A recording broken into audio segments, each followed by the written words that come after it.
My mother-in-law set 7 places at the table. There were 8 of us. So Denise lifted my daughter's plate, carried it to the laundry room, and set it on top of the dryer like it was extra storage. Like it was a thing, not a child. She thought a 7-year-old would be the easiest person in that house to move. By the end of the night, she was the one left standing in the cold.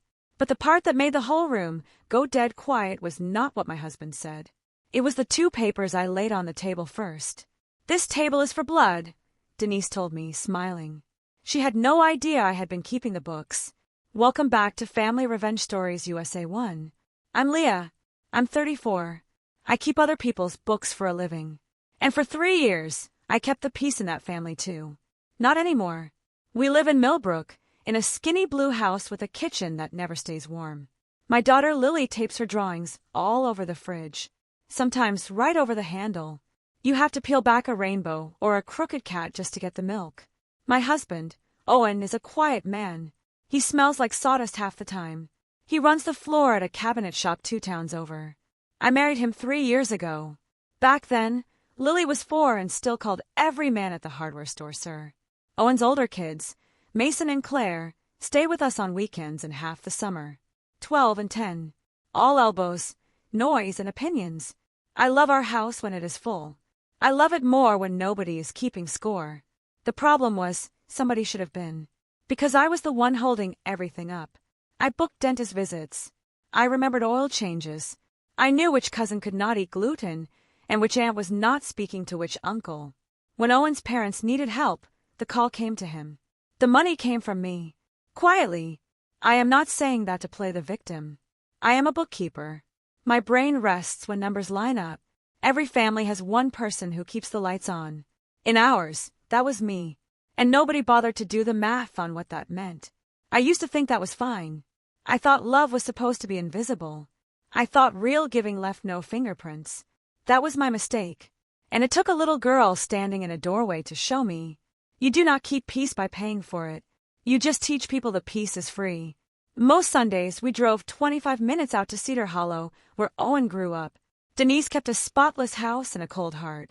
From the start, she had a way of saying Lily's name that left space around it. "How's Leah's girl?" she would ask. Never our Lily. Never my granddaughter. Mason and Claire got the good share.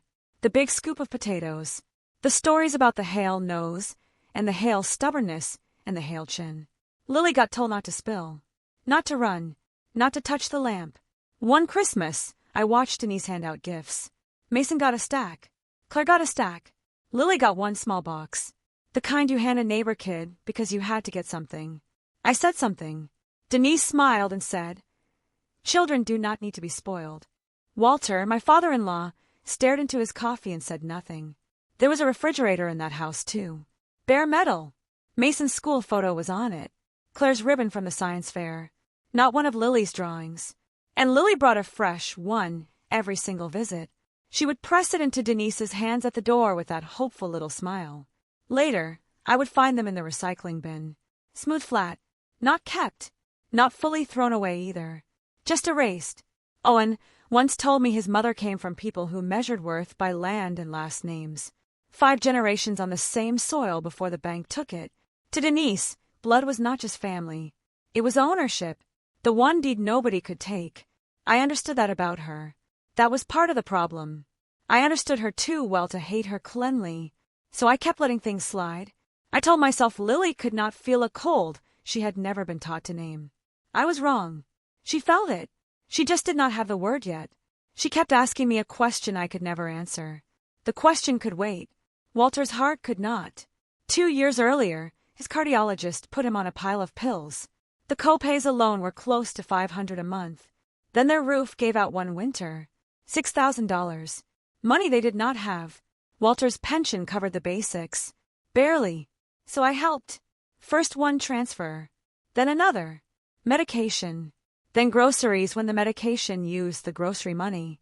Then the roof and small payments, so it would not hit like one giant number. Owen knew. Denise assumed the money came from him. From his shop wages. From her good son. I never corrected her. Correcting her would have meant a conversation. And in that family, conversations came with their own price. So I logged every payment. Because numbers do not lie. A column does not care whose nose you have. It just adds up. Month after month, it added up. Quietly. Heavily. I could have told you the total down to the dollar any time you asked. I just never said it out loud. There is a kind of giving that goes bad if you hide it too long. It stops being kindness. It turns into proof. I did not know that yet. I was about to learn it at a birthday dinner. Do not mistake my silence for softness. I had drawn lines before. They just never held. The first time, I sat Denise down and told her flat out that Lily was my daughter and her grandchild, and the cold shoulder stopped now. Denise folded her hands and said she treated all children the same. Then she asked if I had brought the receipt for Walter's prescription. The second time, I told Owen I was done paying into a house where my child ate last. I meant it too. I had the bank app open. My thumb was over the recurring transfer. That same week, Walter ended up in the ER with chest pain. You cannot shut off a heart pill to win a fight with a mean old woman. So I closed the app. Owen asked me, quietly, to give his mother more time. He always asked for more time. He is a peacemaker. Peacemakers are beautiful people until the peace they are keeping is built on your daughter's back. I gave it. I told myself Denise was old, that her thinking would die with her, that patience would outlast it. I was wrong. Cruelty does not get tired. It just waits for witnesses. Still, I kept one sentence for myself. I would whisper it in the car on the way home while Lily slept in her booster seat. Love is not blood. It is who shows up. I said it like a prayer. I was showing up. In casseroles. In money. In silence. The silence was almost over. There was one thing Denise did not know. Something Owen and I had been building for almost a year. The spring before, Owen came home from work and sat on the edge of Lily's bed while she slept. He watched her for a long time. Then he found me in the kitchen. He said, I want to make it real. Not stepdad. Not almost. Father. On paper. In court. The kind nobody could argue about at a dinner table. So we hired a family lawyer. Lily's biological father had signed away his rights years before I ever met Owen. There was nobody left to fight it. 6 weeks before the birthday dinner, we went to the courthouse in our nice clothes. The judge looked over her glasses and asked Owen if he understood that adoption made Lily his child in every legal way. His heir. His duty. No different from Mason or Claire. Owen said yes before she finished the question. Lily got to bang the little gavel. The clerk laughed. We even took a picture.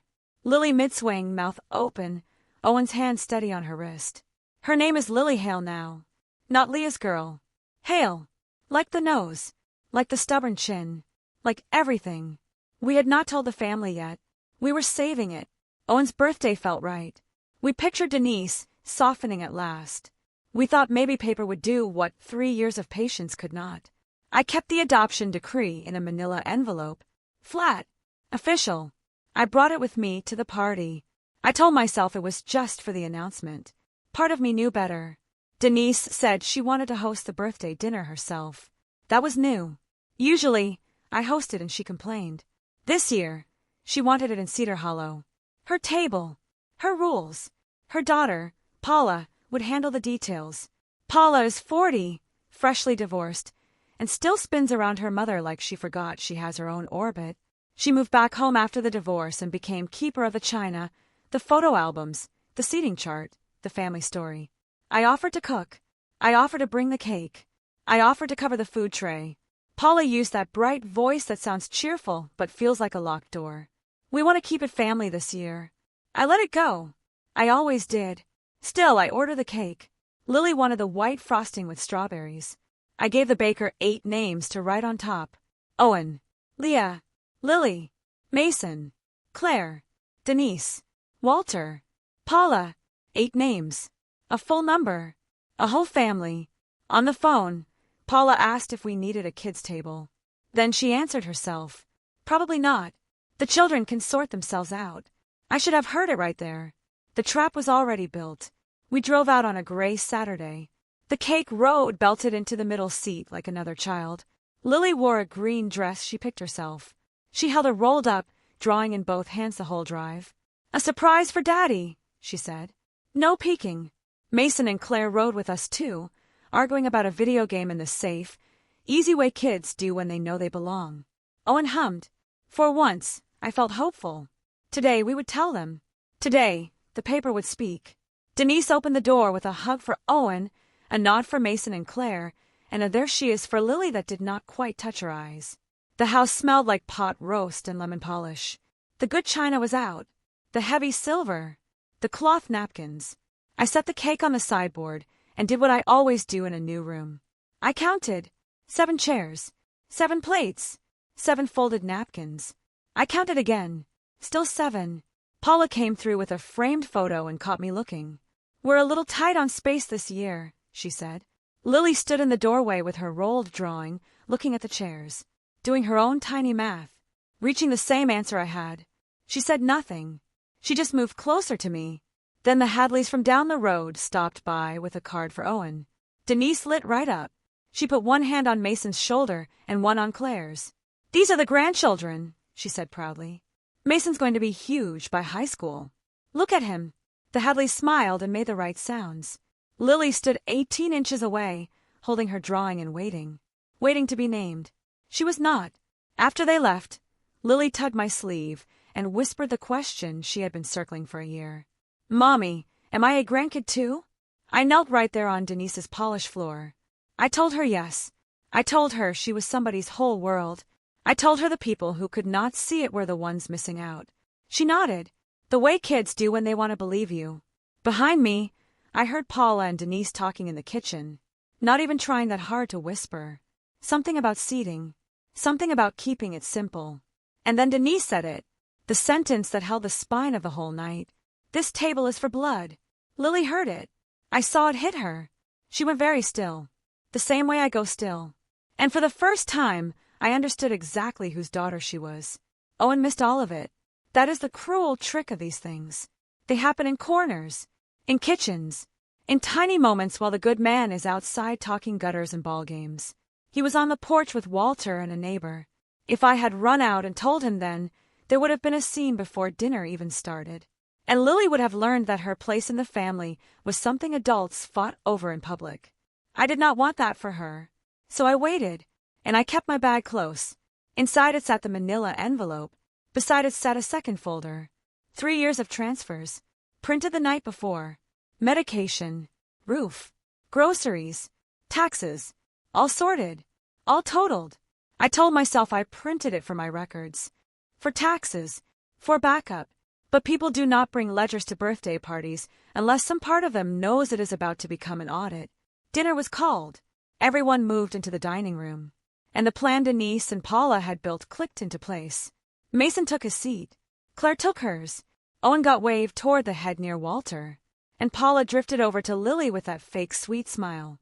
"There's a special spot for you in the den, honey. A folding tray and TV." I said, "Lily is eating here with her family." Paula lowered her voice. "It'll be better for the photos later. Mom wants just the real grandchildren in the family picture." Then she caught herself. But not enough. I understood then. This was planned. The chair count, the den, the photo wall, all of it. Walter came in from the porch and saw it before the others did. He lowered himself into his chair, careful because of his heart, and looked at Denise. "Denise," he said quietly, "she's just a little girl. Let her sit." That was the most he had said in 3 years. For 1 second, I thought maybe he would be the one to stop it. Denise did not even turn her head. "Stay out of it, Walter. I'm handling the table." And he did. He stayed out of it. He looked down at the cloth and folded into himself. I felt sorry for him. And then I got angry at myself for feeling sorry. He knew who had kept his medicine filled. He knew who had helped keep that roof over his head. He knew. And still he sat. Before Denise could move Lily, my daughter did the thing she had planned all day. She crossed to Owen and unrolled her drawing. "Happy birthday, Daddy." The room paused. It was all 5 of us in front of the blue house. Big heads, tiny bodies, a smiling sun in the corner. And underneath, in careful first-grade letters, Mommy, Daddy, me, Mason, Claire. Owen got down on one knee and stared at it. His jaw moved. "This is the best present I've ever gotten." He meant it. Lily lit up. Denise glanced at the picture and said, "That's nice, sweetheart," in the same voice you use for a stranger's kid handing you a dandelion. Then she turned back to the roast. She wanted that moment over fast. because that drawing said everything she did not want said. Lily needed the bathroom before dinner, so I took her down the hall. While she washed her hands, I reached in my bag for a tissue. The manila envelope slipped out and hit the tile. It opened. The decree slid halfway out under the bathroom light. County seal. Judge's signature. In the matter of the adoption of a minor child. Lily Hale. Parent, Owen Hale. I picked it up. Smooth it flat. Read it again, slowly. Legal child. Every sense. Everything Mason and Claire had by birth, Lily now had by law. No dinner table on earth could undo that. Lily was drying her hands on the guest towel and did not see my face in the mirror. Good. Because I was done being the woman who kept the peace. I folded the decree back into the envelope, and I made myself one quiet promise. If Denise put one hand on my daughter tonight, that paper was going on her table. Not as a threat, as a fact. I slid it back into my bag beside the ledger. Fact beside fact. Then I took Lily's hand and walked her back toward a room that did not want her. Dinner started. People moved. Chairs scraped. And Paula put her hand on Lily's back and began steering her toward the den. Toward cartoons. Toward exile dressed up as a treat. Owen was in the kitchen at that exact second, carrying out the cake I had brought. His back was turned. His hands were full. He did not see his sister moving his daughter to another room. I crossed the dining room. But Denise stepped in front of me first. She put her hand over Paula's on Lily's shoulder and turned my child toward the hall. The children who belong at this table will sit at it, she said pleasantly. Lily can eat in the den. It will be more comfortable for her. Comfortable. The meanest word in the English language when a cruel person says it softly. The room went quiet. Mason stopped talking. Claire looked down at her plate. Walter set his fork on the tablecloth. I heard myself speak in my work voice. The voice I use when the numbers do not balance, and I already know why. Lily is staying at this table. Denise faced me fully now. Megan. My name is Leah. Her smile got thinner. Leah, let the real children sit with their father tonight. It's his birthday. There is no shame in the den. She's just not. She paused, then chose the worst truth she knew how to say. She's not his. Not really. Everyone here knows it. I'm not pretending at my own table. Lily froze under her hand. She did not understand every word. But children always understand when an adult is shrinking them. Paula hovered close, ready to carry out the order. And Denise, feeling the room wobble, reached again for the sentence she trusted. This table is for blood. 3 times now. Kitchen. Neighbors. Now to my face. My hand went into my bag. I did not shout. I do not win by shouting. But Denise misread my calm and made her second mistake. She decided to prove she could still move my daughter. She pushed Lily toward the hall. Not a hard shove, not one that would bruise. Just a push that said, "You are a thing I can place."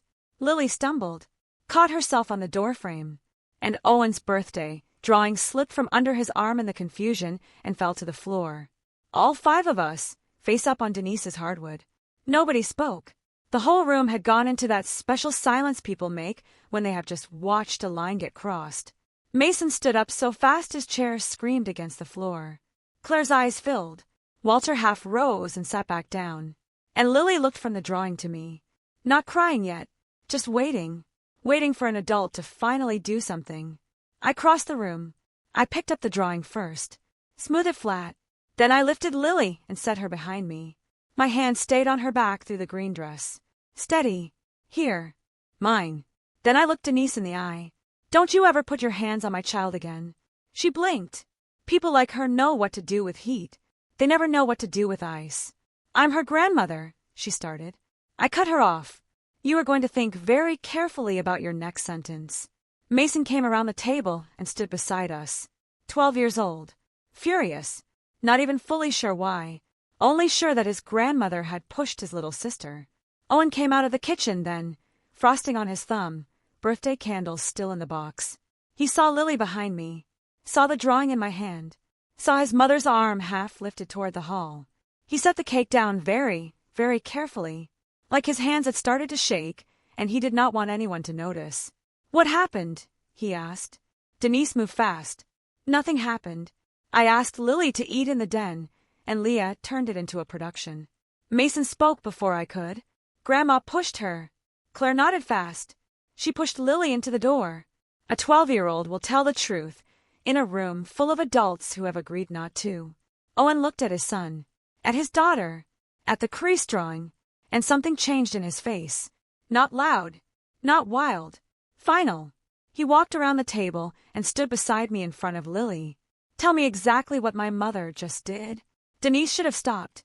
She did not. She had spent too many years believing one idea. Blood. So she dug in harder. That child is not yours, she snapped. You took on Leah's daughter. Fine. Your choice. But don't ask the rest of us to rewrite the bloodline because you've got a soft heart. Your real children are Mason and Claire. They are Hales. They will have this house someday. I will not sit here and watch you hand it to a stranger's kid playing dress-up at my table. The word stranger hit Owen like a slap. Paula jumped in. Mom's right. Blood is blood. I did decide, Owen said, still quiet. Which was worse? I felt Lily's fingers twist into the back of my dress, and I knew it was time. I reached into my bag. Owen gave me one small nod. That was all. 3 years ended in that nod. I pulled out the manila envelope first.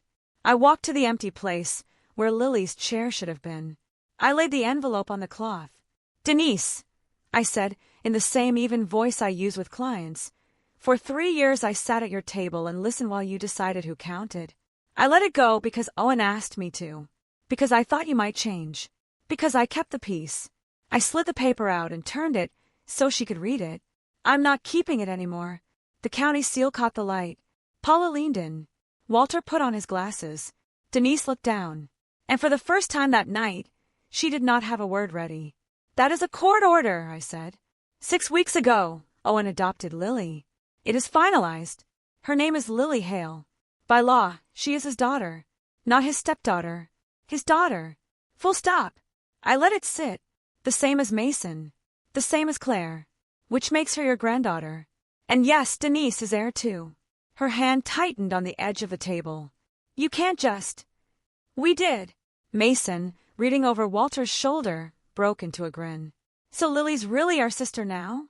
Like for real? Owen looked at him. She was always your sister. Now the law agrees. Claire reached across and took Lily's hand. And Lily looked at the paper with her name on it. Something in her face nodded, but I was not done. I took out the second folder and laid it next to the decree. And that, I said, is only the first paper. I opened to the summary page. 3 years of transfers. Totals. Dates. Categories. You said this table is for blood? Fine. Let's talk about who has been feeding the blood. I touched the first line. Walter's heart medication. Roughly $500 a month for 2 years. Next line. The roof. Next. Groceries when the medication emptied the grocery budget. Next. Property taxes. Twice. I turned the page and tapped the underlined total. Just under $40,000, Denise. Over 3 years. And not $1 of it came from Owen's wages. It came from me. From the bookkeeper. From the mother of the child you just called a stranger. I let the silence do the work. I have been helping keep this house standing while you decided my daughter did not belong in it. Paula's mouth dropped open. Walter went gray. Then he looked at his wife and said the one honest thing he should have said years ago. It's true. Of course it was true. He knew. He had always known. Denise stared at the page. At him. At me. At the little girl she had shoved toward the hall. And the whole foundation cracked under her feet. So she got loud. People do that when the facts win. She threw her napkin down. How dare you bring money into this house at my son's birthday? You think writing checks buys you into this family? You think money makes that child blood? I did not move. I did not flinch. I'm not the one who brought money into this, I said. You did. The day you decided some children eat at the table and some eat by the door. I just wrote down what it cost. Her mouth opened. Nothing came out. Owen stepped forward then. He laid Lily's drawing on the table between the decree and the ledger. Smooth it flat. Put one finger on the word Daddy in her careful little letters. Then he looked at his mother. You pushed my daughter toward the door. He let that sit. My daughter. I sat in a courtroom 6 weeks ago and swore to be her father for the rest of my life. Tonight, at my own birthday dinner, you put your hands on her like she was nothing. His jaw tightened. Here's what happens now. We walk out of his house together. All 5 of us. The family in this drawing. And the money stops tonight. Every dollar that kept this house warm came from the woman you humiliated and the child you called a stranger. If Lily isn't family, then neither is the money. You don't get both. Denise went white. Not pale. White. Walter covered his eyes. Paula dropped into the chair she had guarded all night. Then Owen reached down and lifted Lily into his arms. He handed me the folder and said, almost gentle, "Happy birthday to me." We did not storm out. Storming out is for people who are still trying to win. We had already won. We gathered our things quietly. Then Mason stood up from the chair he had been told was his by right and looked at his grandmother. "She's our sister. If Lily can't sit here, I don't want to either." He walked over and took Lily's free hand. Claire followed without a word. Just like that, Denise's precious bloodline chose the stranger's kid. We walked out the front door together. All 5 of us. The same door Denise had tried to send Lily through alone. The porch air was cold and clean. Behind us, nobody came. Paula stayed seated. Walter half rose again, then sank back. And Denise stood at the head of her perfect table, with her perfect china in her 7 places, carving knife still in hand, watching the family she had spent 3 years sorting into real and not real walk away as one whole piece. Halfway home, Lily finally spoke from the back seat. "Did I do something wrong?" Owen answered before I could. "No, baby. You did everything right just by being you." She fell asleep before we hit the highway. The transfers stopped that week. Every last one. I shut off the recurring payments I had set up 3 years earlier. I am not a cruel woman. Walter's heart is still weak. So I did not punish an old man's arteries for his wife's pride. I set up a direct payment to the pharmacy for his essential medication only. Nothing goes through Denise. Nothing pays for her version of family. It came with one condition. In writing. Because I write everything down. The day she can call Lily her granddaughter and mean it, we can talk about the rest. Until then, the door stays closed from our side. Walter called once. Alone. He said he was sorry in the cracked voice of a man who knows sorry is only a down payment. Denise never called. Paula never called either. The hallway in Cedar Hollow still has its wall of grandchildren. Lily's picture will never hang there. That is their loss now. Not ours. Our fridge in Millbrook is still covered top to bottom with her drawings. Last week, she taped up a new one right over the handle. 5 people holding hands in front of a blue house. Same labels as always. Mommy, Daddy, me, Mason, Claire. But this time she signed it at the bottom too. Lily Hale. Blood decides who you are related to. Showing up decides who your family is. And I keep very good records of who shows up. The 8 plates. The brown envelope. The open door. In the end, Denise held that door open only for herself. If somebody in your life keeps score of who is real, show them who shows up. And if this story hit home, stay with Family Revenge Stories USA 1. I'll see you in the next one.